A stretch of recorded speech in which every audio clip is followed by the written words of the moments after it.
Este é o podcast Deus Quer Falar Comigo.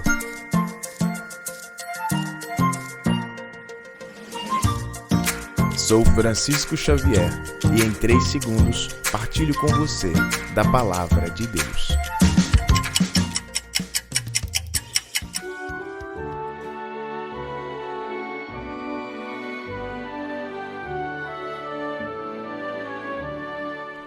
Caríssimo ouvinte, bem-vindo ao nosso momento para rezarmos, trabalharmos, aprender sobre o texto bíblico da Carta aos Gálatas. Hoje é quarta-feira, o nosso segundo encontro. Hoje também é um dia muito especial para a igreja. Hoje é 8 de setembro, dia em que comemoramos a festa da Natividade de Nossa Senhora. Um dia maravilhoso em que a igreja se veste de branco para poder celebrar a Virgem que trouxe ao mundo a salvação. Mas voltemos ao nosso texto específico hoje, da Carta aos Gálatas. De modo muito especial, nós hoje leremos um trechinho da Carta aos Gálatas que está no capítulo 2, versículos de 15 a 21. Se você puder pegar a Bíblia, abra na Carta aos Gálatas, no capítulo 2, versículos de 15 a 21.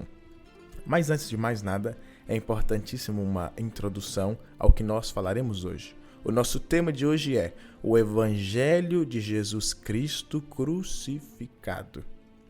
Perceba que há uma divergência do Evangelho do imperador, naquele tempo, e o Evangelho de Paulo, a proposta que Paulo traz.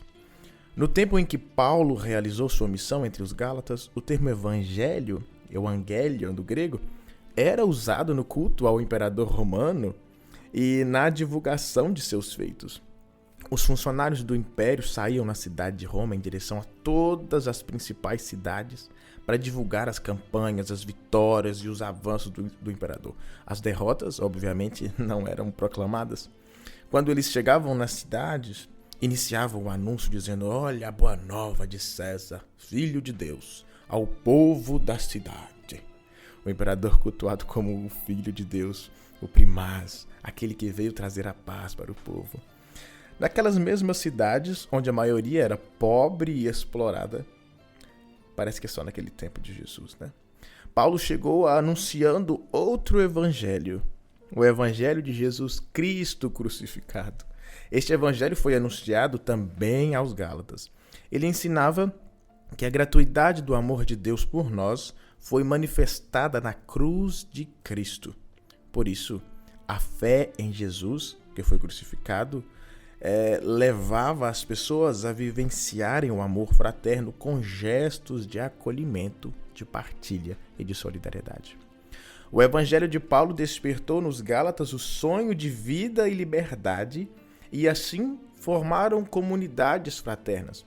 Mas logo que Paulo deixou a região da Galácia, como falamos no último encontro, vieram outros cristãos pregando que as comunidades não podiam abandonar a prática dos preceitos da lei. Isso gerou confusão entre os Gálatas, porque algumas pessoas concordavam, outras não. Foi então que Paulo escreveu a carta para defender o amor gratuito de Deus. Pegue aí o seu texto da Carta aos Gálatas, capítulo 2, versículos de 15 a 21. Nós somos judeus de nascimento e não pecadores, vindos do mundo dos gentios. Sabendo, porém, que não se é justificado por observar a lei de Moisés, mas por crer em Jesus Cristo, nós também abraçamos a fé em Jesus Cristo. Assim fomos justificados pela fé em Cristo e não pela prática da lei, porque pela prática da lei ninguém será justificado. Se, porém, buscando a nossa justificação em Cristo, ainda nos descobríssemos pecadores, não estaria Cristo a serviço do pecado? Isso é impossível. Se eu reconstruo o que destruí, então sim, é que me torno transgressor. Aliás, foi em virtude da lei que eu morri para a lei, a fim de viver para Deus. Com Cristo eu fui pregado na cruz. Eu vivo, mas não eu. É Cristo que vive em mim. Minha vida atual na carne, eu a vivo na fé, crendo no Filho de Deus, que me amou e se entregou por mim. Eu não invalido a graça de Deus. Ora, se a justiça vem pela lei, então Cristo morreu por nada. Profundo isso, né? Profundo porque nos faz refletir o seguinte: olha, de que forma eu tenho vivido a minha fé? Só pelo cumprimento de ritos e preceitos? Ou simplesmente pela fé no amor doação que se faz, que vai até o outro e tem a atitude de cuidar, de proteger, de partilhar? Qual desses caminhos me leva à salvação? Os cristãos da comunidade dos Gálatas foram enfeitiçados, como diz o próprio Paulo, pelo grupo de cristãos que queria viver a fé em Cristo conservando os costumes judaicos, viver o evangelho baseado na observância da lei. Mas a observância da lei gerava discriminação e exclusão dos pobres, doentes e estrangeiros. Essa pregação provocou uma crise nas comunidades gálatas, ameaçou a fé e causou divisão. Foi uma loucura, imaginem só essa contraposição sendo vivida por aquele povo. O próprio Paulo foi acusado de não ser apóstolo porque não pertencia ao grupo dos 12. Para Paulo, isso era a pregação de um evangelho diferente do que ele pregou.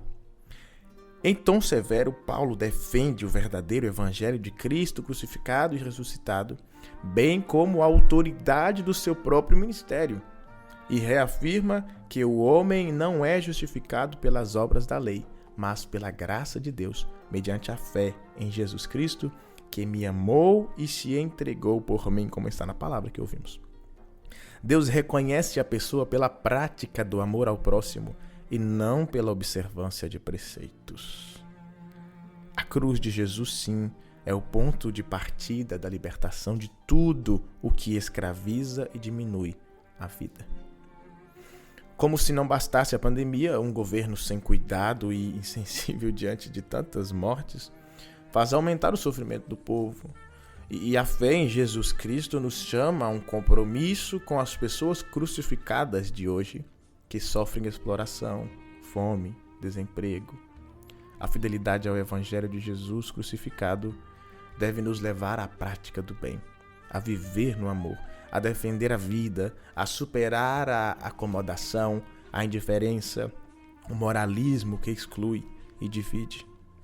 Sabe, que o próprio Espírito Santo nos ajude a manifestar esta fé através dos gestos do amor e de compaixão e de doação. Rezemos juntos. Jesus Mestre, vós sois o guia e o caminho. Fazei-nos dóceis à ação do vosso Espírito e fiéis na vivência do vosso Evangelho. Sois a luz e a verdade. Iluminai-nos para que melhor compreendamos as Sagradas Escrituras. Sois a liberdade e a vida.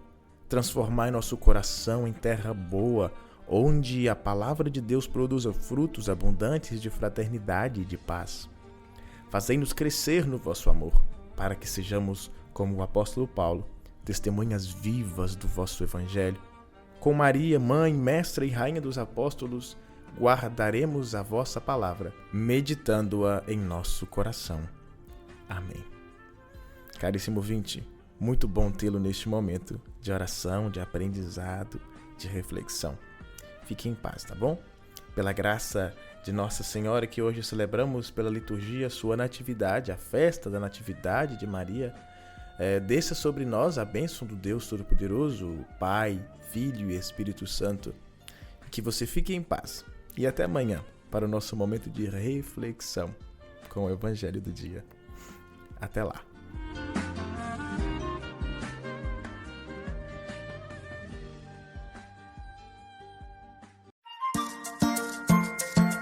Este é o podcast Deus Quer Falar.